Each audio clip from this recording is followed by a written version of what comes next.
So I'm going to talk about some work we did with the Archaeological Society of Maryland and the Maryland Historical Trust. And I think this was in 2012, 2013. But the idea was it was a project that would focus on a site related to the War of 1812 as part of a larger commemoration of that conflict between the young U.S. and the United Kingdom. Most folks don't seem to have known that we actually had this commemoration for, I don't know, a year or two going on. I think the folks up in Canada participated far more. They had their own thing because, well, they kind of won the war. So anyway, let me get started here. So what we're looking for is a redoubt, basically an earthenwork on which troops might mount cannon, usually small artillery, field artillery, and behind which riflemen might fire and still be protected. An earthenwork is sort of a cheap way of throwing together fortification, but people started discovering back pretty much in the 1850s that earthenworks were actually a pretty good way of building forts. Up until then, stone was often used. Fort Ticonderoga up in New York being a good example. The problem with stone is if cannonballs hit that stone, it sends sherds of stone flying all over the place, which could be as harmful or more so than the actual projectile that was fired at them. And also, if during the day your fortification really took a beating, there really wasn't anything you could do at night to fix a stone fortress. Whereas with an earthenwork, at night you could just scramble, dig up a bunch of soil, throw it back up on the mound, and you're good to go. So folks started discovering, I think mostly during the Crimean War, that this is a very effective way of building field fortifications. And they were quite common during the Civil War as well. Anyway, here we go. So the fortification we're talking about, and I see my arrow has moved a little bit, but this red circle should actually be right up here. But it's really at the upper part of the bay that we're looking at. We know there was a fort there called Hollingsworth. It was called Fort Hollingsworth because it was on the land owned by Zebulon Hollingsworth. And when the war was over, early in 1815, the fort was dismantled and basically plowed back into the ground. The upper part of, really out of the bay and looking at the Elk River, which decants into the upper part of the bay. And if you go up the bay, there were actually a series of these redoubts built along the very narrow Elk River.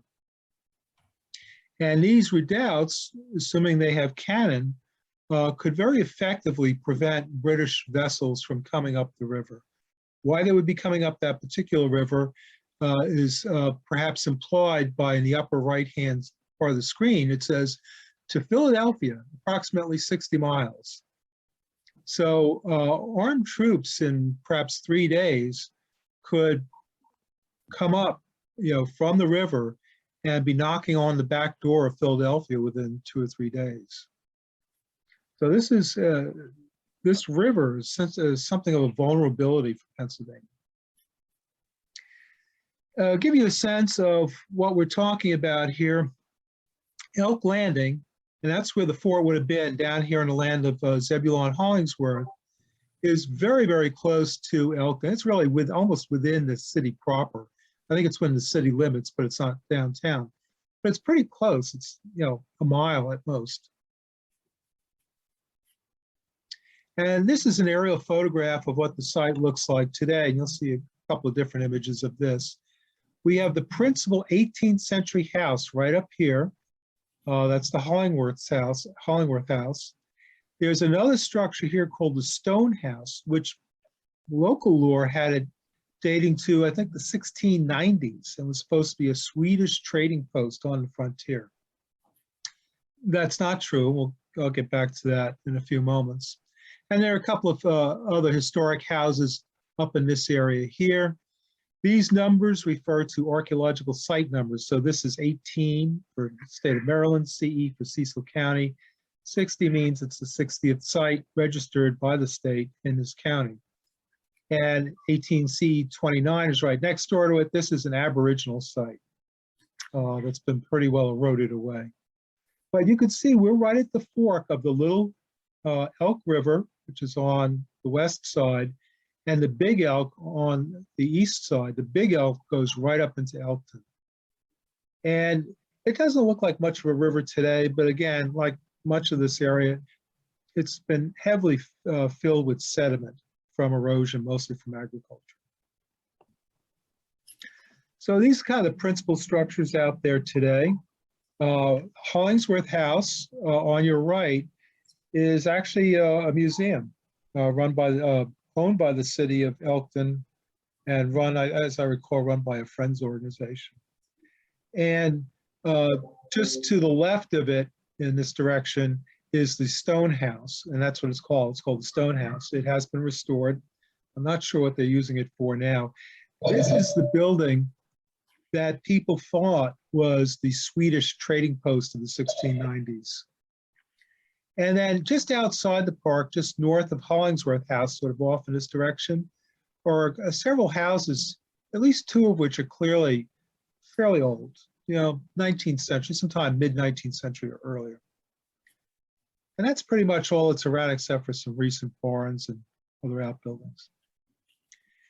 Now, what makes this site kind of interesting is that in the Revolutionary War, the British recognized it as essentially the back door to Philadelphia, that you could land at Elkton, and as they did, just kind of march up, you could see it down here, just march up the road, eventually finding your way to Philadelphia. At the same time, British ships could come up through the Delaware Bay. The British military was really big on what's called a pincer movement, having troops attack from at least 2, sometimes 3 different sides. Very effective military maneuver. We have this map. I used to know what it dated to, but I don't anymore, I'm afraid. But this is that peninsula. It's early 19th or late 18th century. Big Elk Creek over here. But this is the Hollingsworth House right down here. There's no fort on here. The fort only lasted less than 2 years, and it was just an earthenwork, so very ephemeral. But you can see from this map how close it is to the courthouse in Elkton. There's a name here, I can't read it, and here Captain J. Booth, so they're nearby houses.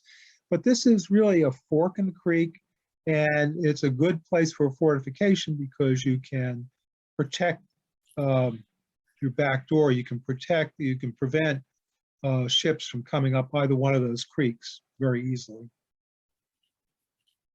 A modern day topographic map, again, Fort Hollingsworth, we know is somewhere on the tip of this peninsula, but we don't know where. And these little boxes here, they show the Hollingsworth House and the Stone House.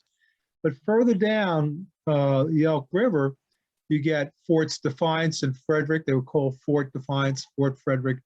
Fort is a bit of a, they were just earthen redoubts. Fort is a bit ambitious.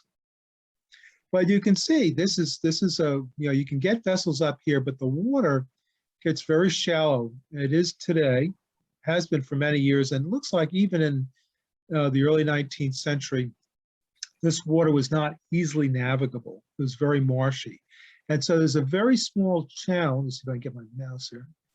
There's a very small channel that runs up that the vessel has to follow. And this wouldn't be a ship of the line. This wouldn't be a major warship. We're really talking about relatively small boats and barges that might have 1 or 2 cannons on. The water is just too shallow to get a large ship up that far. But down in the open water of the Elk River, you can anchor large ships and then from them send forth smaller barges armed and carrying Marines. I have three quotes here I'm going to read you. Don't bother reading it yourself unless you enjoy doing that. The first one is from a newspaper in Baltimore, dated the 22nd of April, 1813. And for some context here, the British were raiding up and down the Chesapeake, attacking really public facilities, not private lands at this point. That would happen the following year, after they got really ticked off at us for sinking so many of their vessels at sea and for burning the city of York, which we now call Toronto. So the following year, they were pretty ticked off at us, and they just started shooting at anything that moved. But this is from a newspaper. It says, a meeting of the people of the town, that's Elkton, and county was called, when not less than 200 convened at the courthouse, and in a few minutes, $1,000 was raised. That was a fair bit of change back then. A committee of 3 appointed, and on Saturday, the ground laid out for 3 breastworks. One at Elk Landing, and that's our Fort Hollingsworth. One between the landing and Frenchtown, which is downriver and on the eastern shore, and one at Frenchtown. On Saturday, the first, that is Fort Hollingsworth, was nearly completed.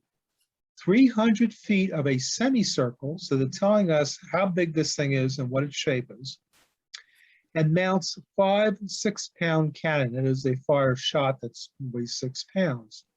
I should say this is a little bit like throwing bocce balls at somebody. Yeah, they're certainly 6-pounders can kill people, they could damage vessels, but this is not major artillery here. The trench sufficient to contain 500 men. This is a really interesting and peek into attitudes of the time. Remember, in War of 1812, the Revolutionary War effectively ended in 1781. So from 1781 to 1812, we really were not engaged in any significant hostilities. There were brawls with Native Americans in the West. You know, we had our small navy going after so-called pirates in the Eastern Mediterranean. But basically, we had not been at war for about 30 years, which means we didn't have a lot of experienced soldiers who could still stand up straight to fight a war. And so a lot of folks just weren't really that familiar with how you fight a war and how do you build fortifications.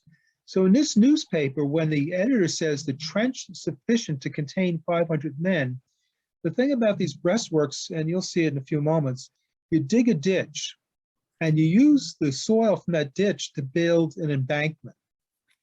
And it's behind the embankment that you put your soldiers and your cannon, not in the ditch in front of it, because the cannon are above and shooting over that ditch. And a lot of flame comes out of those cannon, a lot of ash, and it comes falling down. And if you have a bunch of soldiers down there, 500 or 5, it doesn't matter, they've got gunpowder cartridges hooked to their belts. Having flames come down on them would be really bad. The idea of the ditch is that if the enemy charges, they're going to have to negotiate that ditch and then climb up the embankment in order to take that fort. And in the meantime, they'd be shot at. So this is the trench sufficient to contain 500 men tells us a little bit about how unacquainted people were at the time with the techniques of warfare. And it says, besides this, at the landing, we have Captain Snow's letter of marque, the schooner Atlanta, with 6 cannon. So they actually had a small sailing vessel that carried 6 cannon and could effectively engage British barges, you know, sort of big rowboats that might have a cannon affixed fore and aft. But obviously not a ship of the line, not any major warship. And this is a speech, part of a speech given by the Maryland Brigadier General Thomas Marsh Foreman. And what he's doing is welcoming the Pennsylvania militia that came down from Pennsylvania to help garrison this fort. And again, Pennsylvania has vested interest in doing that because they want to close the back door to Philadelphia. So he says, With a foe to contend with, who in our very infancy we have already humbled, reference to the Revolutionary War, we have nothing to dread if we are united. Let us not be alarmed or discouraged by their plunder and burning. They will themselves become ashamed of the damned work and discontinue the brutal, savage warfare. They didn't, and nor did we. The British were accusing us of doing the same thing up on the Canadian line. Let us act as virtuous citizens by banishing all party distinction until we have expelled the foe. To you, gentlemen officers and soldiers of the Pennsylvania militia, in the name of the inhabitants of Elkton, I offer their warmest and most grateful acknowledgments. Now, before I go much further, I should explain most of the War of 1812, as far as we were concerned, was fought either at sea, engaging British warships and commercial vessels too, for that matter, or up along the border with Canada. We really anticipated the Canadians would join us, that they would become the 14th state. Obviously, they didn't do that. And the American forces, the regular military, were fighting on the border and invading Canada and torching places like York, now Toronto, and various farms, and basically harassing people.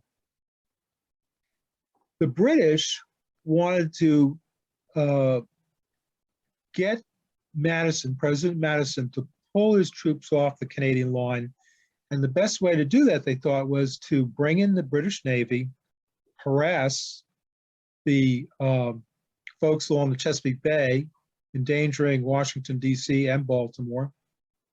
And they thought that that would encourage Madison to pull his troops off the line, bring them back to defend the capital in Chesapeake Bay. Madison refused to do that. And folks around here were pretty ticked off at him for taking that stance. And what they did then was gather together, form their own troops and their own fortifications. And so it really was a citizenry type militia. And the final letter is from, again, the same General Foreman, this to his wife in July 1814. 5 barges were discovered on the Elk River. And barges are really like huge rowboats. They might have a sail. And about 1 o'clock, they opened up upon our view from behind a point and point blank shot, say half a mile. We gave them in all 11 guns. That means they fired 11 times, doesn't mean they had 11 cannons. So well directed that they hastily put about and retreated down the river, having fired but 3 at us, which did us no injury. I should point out that when the British were raiding the Chesapeake, that's all they did. They were under explicit orders to not take ground. They were not to occupy the area. They were supposed to harry the enemy and leave. So typically they showed up at dawn, snuck up on a place, burned, stole whatever goods they could, and then got right back on their boats and headed back out to their ships of the line. This was not an attempt to secure the area because the British knew they didn't have the troops to do that. So we knew there was a fort there. People have known for years, but they've never known quite where it was. There were a couple of archaeological expeditions there some years ago. I'm just kind of squash them into one for present purposes. This kind of abstract map is from one of the reports that were done at the time. And so the pink is the Hollingsworth House. The yellow is the stone house. All these little dots are shovel test pits. So I think maybe every 10 meters, I think they were doing it. They were digging a little round hole, screening the soil, collecting the artifacts, describing the soils, backfilling the holes. Classic technique. And if you've sat in on these talks over this past year, you know, we use this technique all the time. I've talked about it before. And what they were trying to do 2 things. 1, find the fort, and 2, see if there was any evidence that the stone house over here was indeed late 17th century.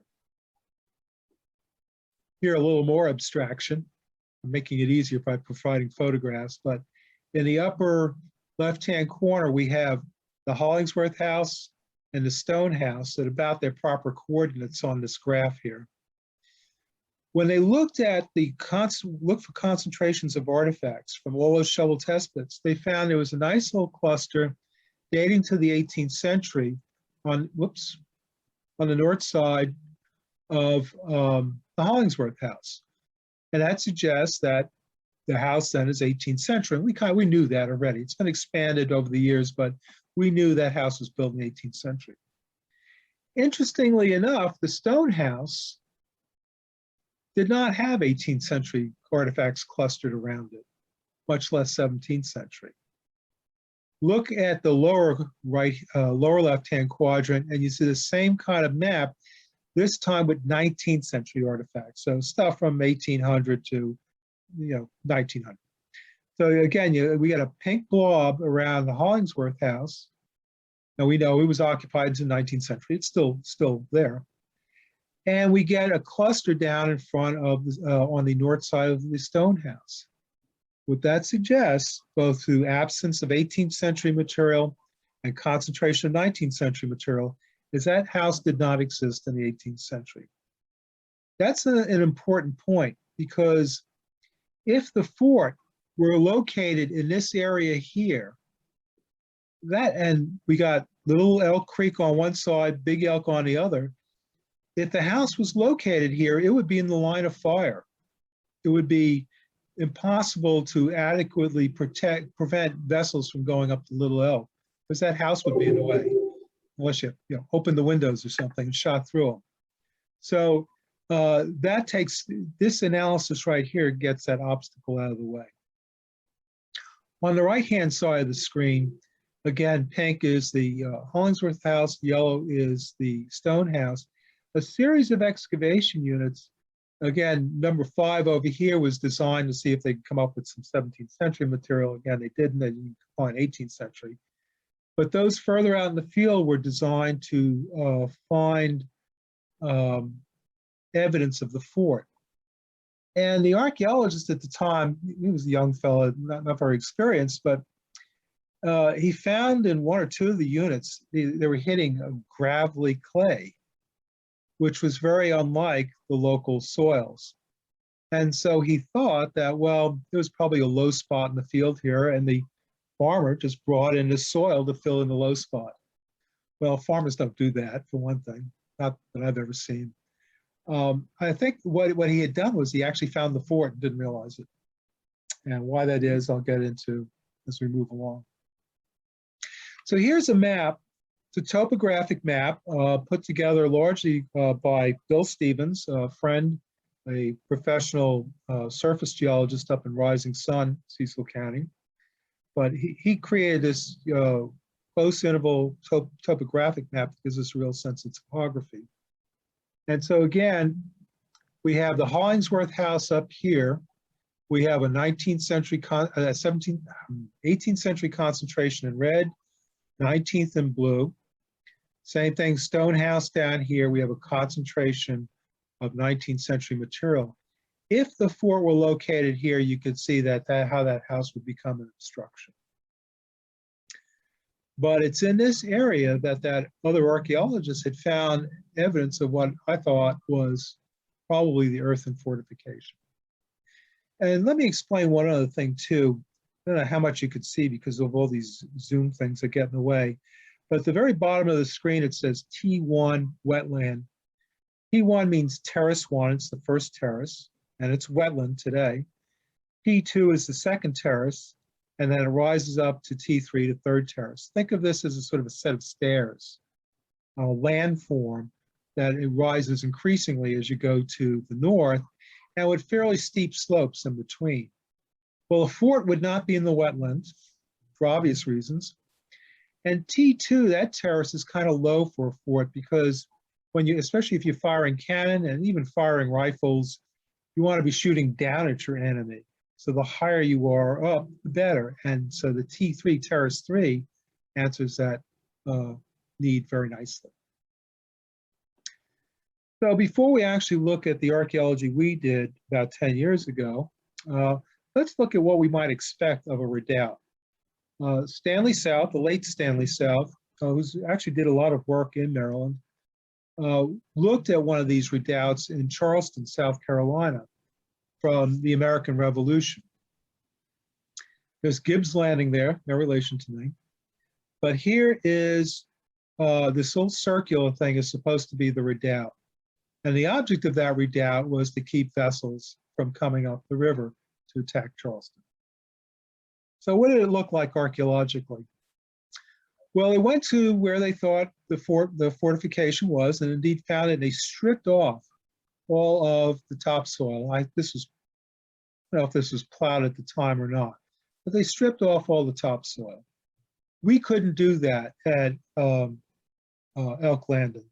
The Maryland Historical Trust holds an easement on the property as an important archaeological site, and they just were not going to let us. It was hard enough getting them to allow us to give us the permits to do the limited excavation that we did. Stan didn't have that kind of constraint, so he stripped it off with the help of a bunch of otherwise unemployable graduate students who he had, when they were through it, there they are, they're marking the perimeter. And this darker soil here represents the ditch. That would have been the source of the soil, and that soil would have been piled up inward. So that it would have been a fairly small structure, but it would have provided protection for cannon and rifle. And this is the drawing that they produced. Here, the stippled area, the large stippled area, this is the backfilled trench. And these features on the inside represent a wooden platform that was built, in this case, on which to mount field artillery. And here it is excavated. Again, same otherwise unemployable graduate students filling the trench so you could see it. And a smaller trench, this is all about the platform here, a central wooden post to help support that platform. And this is Stan's drawing of what it would look like, so in sections. So you have the parapet, the earthenwork, and the source of that soil, again, comes from the outer ditch. Not only does that ditch provide the soil for the earthenwork, but also it serves as an obstacle for any charging troops. And then you put your artillery on top of, within the fortification with a slot through the parapet to fire. This is actually more of a naval siege gun than it is that he's drawn rather than field artillery. Below, this is that profile drawing of the ditch that they excavated. So you can see it's just cut through the natural subsoil, and it has filled naturally with sediment over the years. That's probably very different from Fort Hollingsworth. We know it was demolished as soon as the war ended and was returned to agriculture. So presumably they got a bunch of slaves to backfill the ditch. After all, it's probably slaves who dug the ditch to begin with. So, Hollingsworth, how do we go about doing this? First of all, Bill Stevens, again, from Rising Sun, donated his time and technology to create a topographic map, which we have here, showing where the likely place, T3, would be for such a fort. Also, he did soil borings. I helped him out with a bunch of these, just doing soil borings to see if we could find evidence of where the fort was by driving an auger, maybe 3 inches in diameter, into the ground. In some cases, down in this wetland here, I think we went down close to 20 feet and found preserved leaves, 10, 15 feet below the surface. Anyway,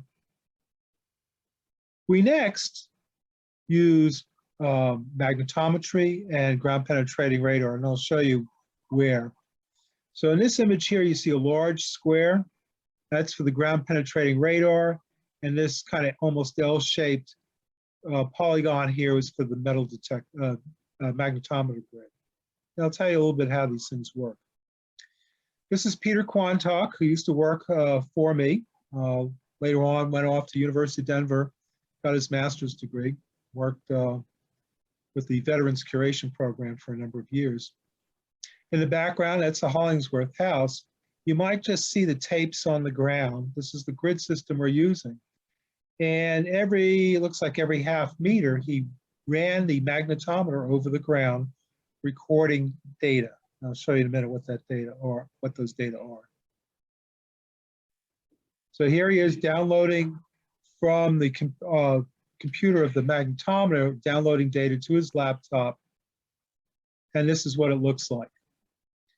X and Y are the coordinates of the grid. Top reading, bottom reading, and vertical gradient. What he's doing is measuring ambient magnetism in the air above the site, and also the magnetism at the surface. Because when you dig a hole in the ground, you change the magnetic properties. And so the vertical gradient is the distance between those two measurements.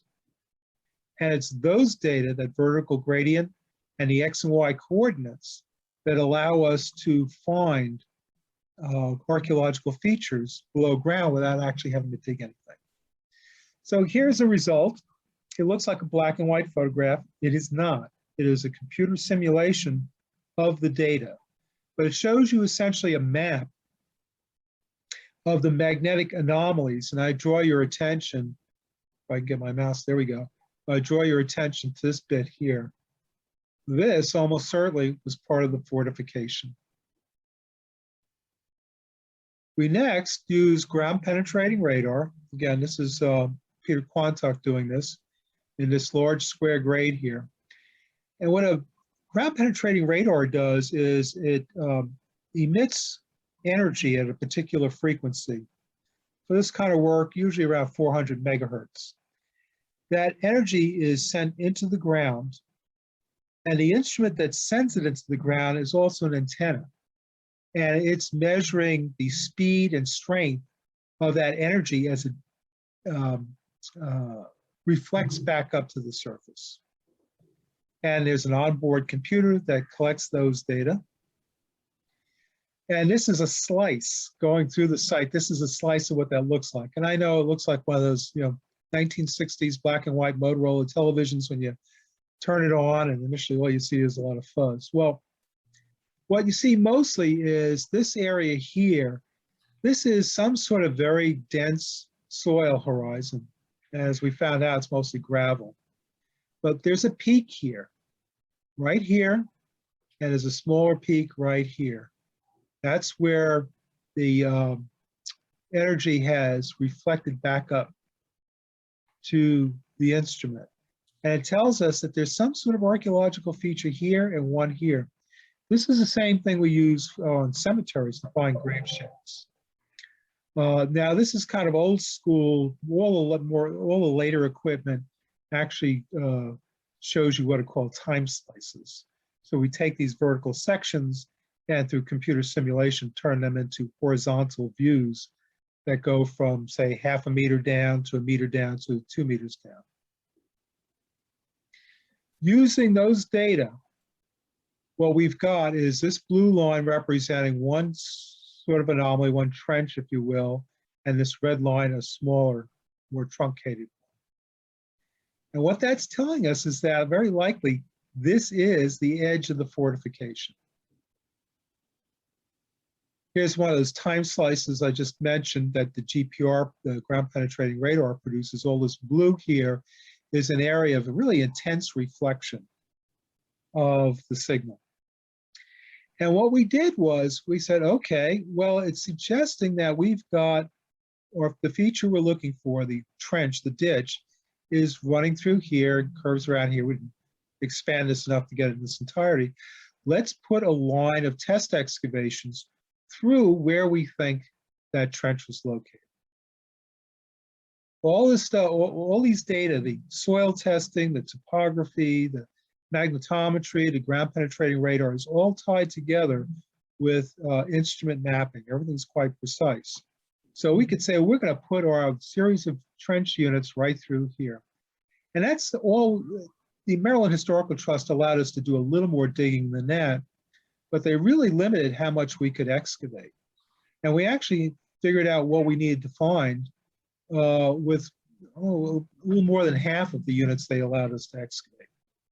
On the right are a series of trenches. They're also replicated here. But I decided we put Unit 1 well outside of what we thought was the fort. We put Unit 3 well within what we thought was the fort, and Unit 2 on top of the trench. And Unit 2 hit the top of the trench. We basically could have stopped then and there because we found what we needed to find. Oh, that's Craig. Hi, Craig. And so what we did, we were digging these trenches, 1 meter by 2 meters. It's the way all the radar magnetometry is done in metric, and the Maryland Historical Trust, I guess, likes to work in metric, but that's what we use. So it's 1 meter wide, and each of these units is 2 meters long. And we're shoveling this stuff out, and look at the soil that's piled up on the left-hand side. We screened all that soil, but it was really gravelly, nasty stuff for the most part. And that alone should tell us something. Here are all of our units looking northward towards the Hollingsworth House. This is the deep part here. That unit went down deeper. You'll notice this one had a lot of dark soil. And that's because the fill from the fort, after it was leveled, when the war was over, they leveled it out and pushed that fill not only back into the ditch, but beyond. And that layer of clay, gravelly soil protected the soils beneath. So this dark soil is actually a buried topsoil, and we know it was buried in the spring of 1815. And it's also out of that layer that we found quite a bit of Native American artifacts, much earlier than the fort. Again, here's part of the trench, the northern part of the trench looking towards the house, looking north. This is the southern part of the trench looking south, and you can see the deep excavation unit here. And here we have folks cleaning down the profile. And you can see all this soil in here. It's got some stone in it, but not a lot. And you see this dense natural gravel here? That's what the ground penetrating radar was bouncing off of. There is a thick deposit of really, really dense gravel that runs across this part of the property. Perfectly natural. I don't know what it dates to offhand, but predates human occupation, certainly. But you can see what's happened here is somebody dug a ditch through here, cutting through that nasty gravel. This would have been very hard work, I can tell you from our own experience working with this stuff.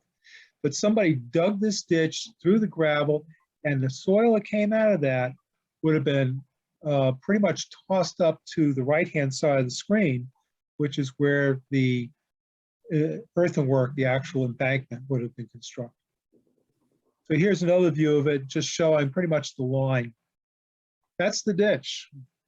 That clearly demonstrates where this fort was located, and it tells us something of how it was built. Here's a drawing. The lower drawing shows you clear detail. We got different strata here, but these aren't the fine water deposit lenses that stand southbound down in Charleston. These are large piles of unweathered gravelly soil, basically had been tossed in. This did not fill in naturally over a certain period of time just by stormwater. This is something that was clearly backfilled by humans with shovels.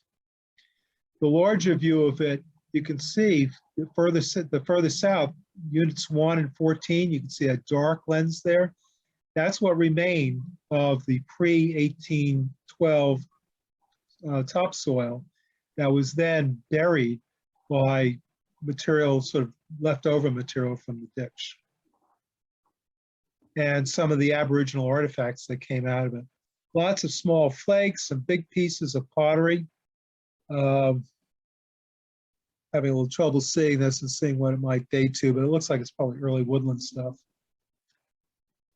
And a bunch of projectile points, some definitely early woodland, late archaic and early woodland. So here we are. We've got this site with topography. We've done our survey here with geophysical instruments.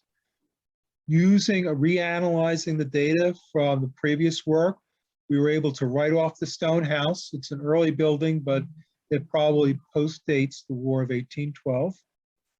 And so this is the area here up on this terrace.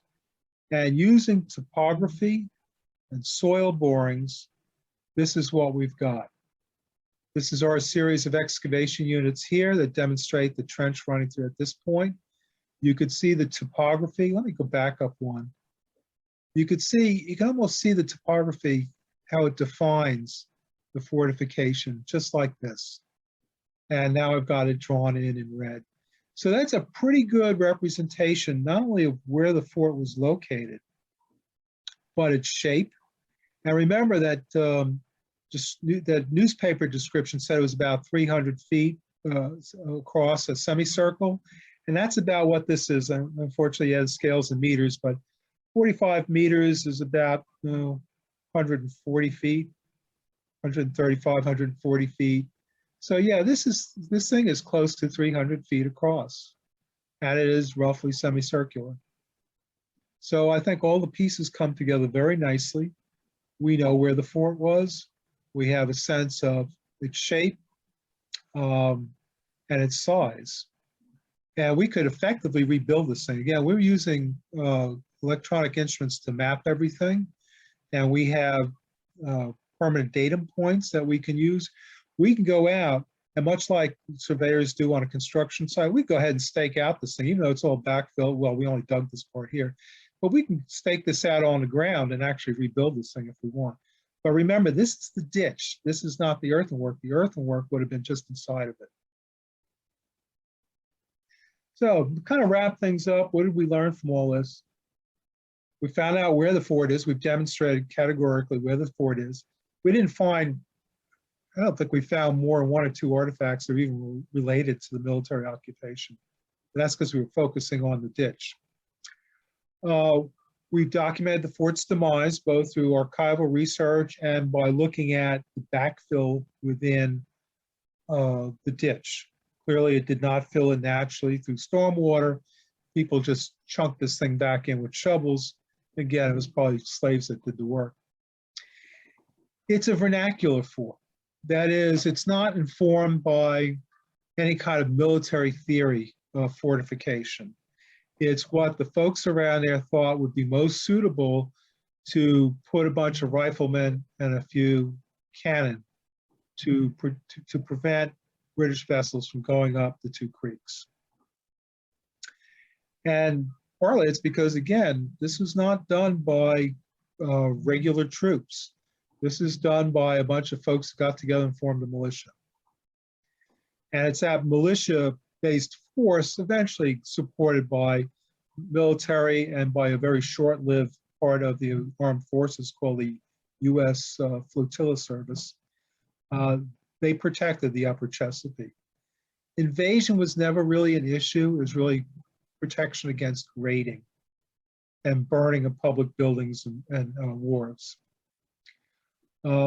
If you know your War of 1812 history, you know in 1814, the British burned Washington and they went across the river to Alexandria and got the people of Alexandria to surrender.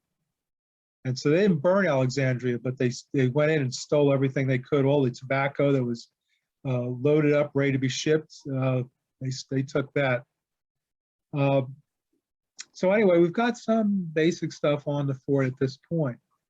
What we really do need to do, what would be lovely to do, is to do some excavations inside of the earthenwork, keeping in mind it's been plowed for 200 years since. And so there's been loss of material, there's been erosion, deflation. But looking on the inside, we may not find the gun emplacements because they were probably on top of the earthenwork, which of course was shoveled off back into the ditch in 1815. But we could try looking for those gun emplacements. We can seek evidence of the bivouac troops. I mean, if they're garrisoning this fortification, they got to be living somewhere.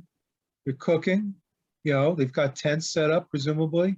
So there may be some evidence of where the troops were. And unfortunately, I can't read this last thing because this damn thing. Who can read number 3 for me? Ray?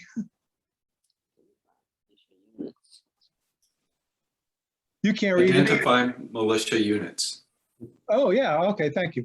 Yeah, I mean, what units were actually there? I'm not sure we know. Can we find insignia? Can we find buttons? Now, for a lot of militia units, if you find any military stuff, it's going to be fairly generic stuff. But it's possible we might find evidence of officers who were seconded to this venture. We might find paraphernalia from the Pennsylvania militia. But anyway, there's work that could be done at this site, so we could learn a lot more.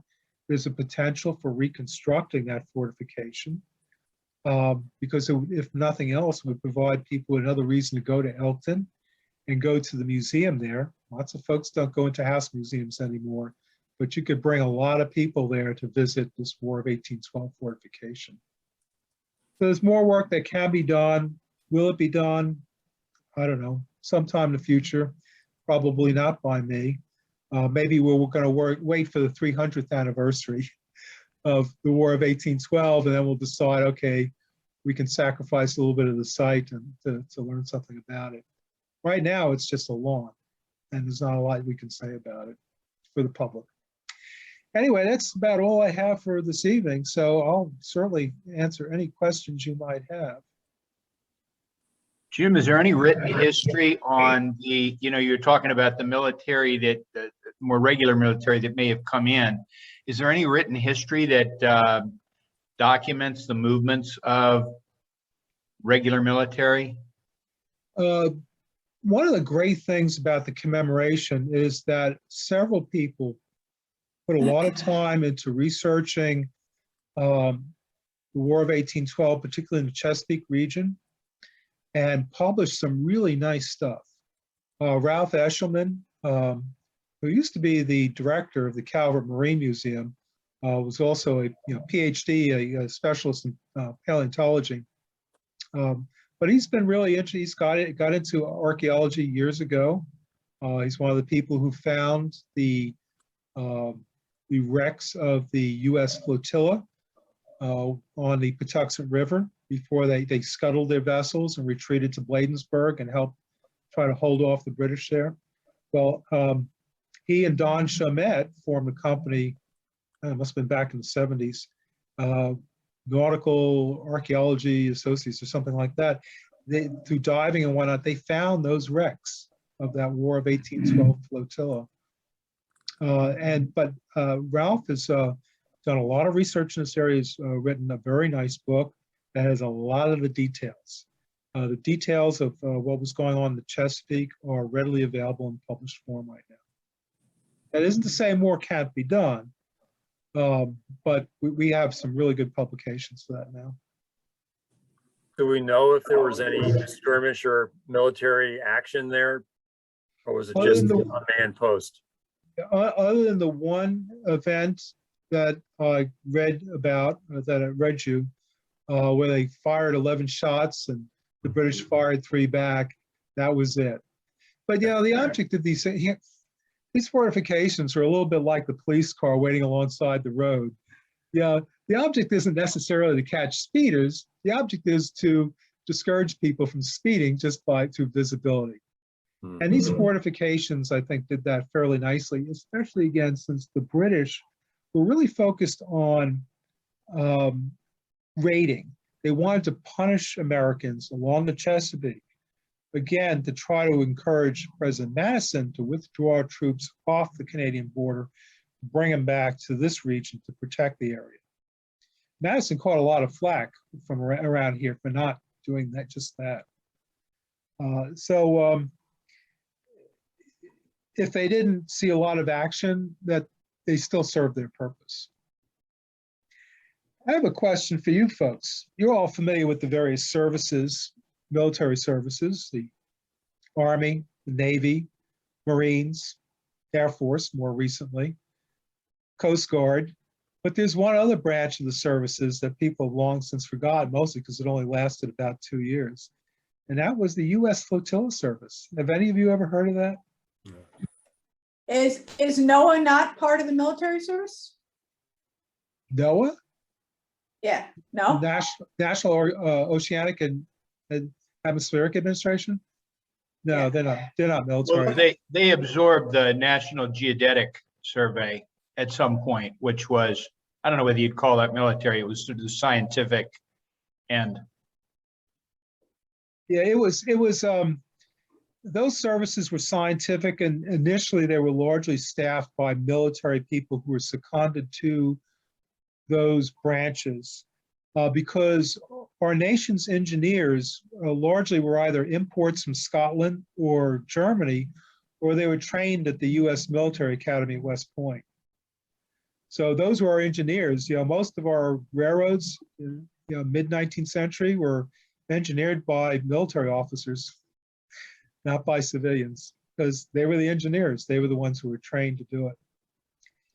The U.S. Flotilla Service, I don't remember the guy's, it was Commodore Barney.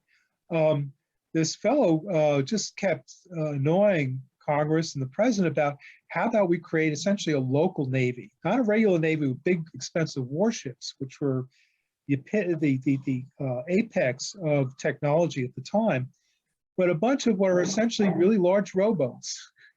And they put a small cannon at the bow and one at the stern. And these things were rowed, and they were perfect for the Chesapeake because they go into shallow water. And those things would go around and harry the British warships because they could sneak up, sneak, fire a few shots at them and run. Or they could just sort of shadow British ships around the bay and discourage them from launching marine expeditions to harry locals.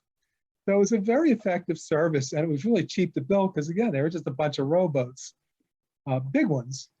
There's one on exhibit, I guess it may be at the Smithsonian, American History.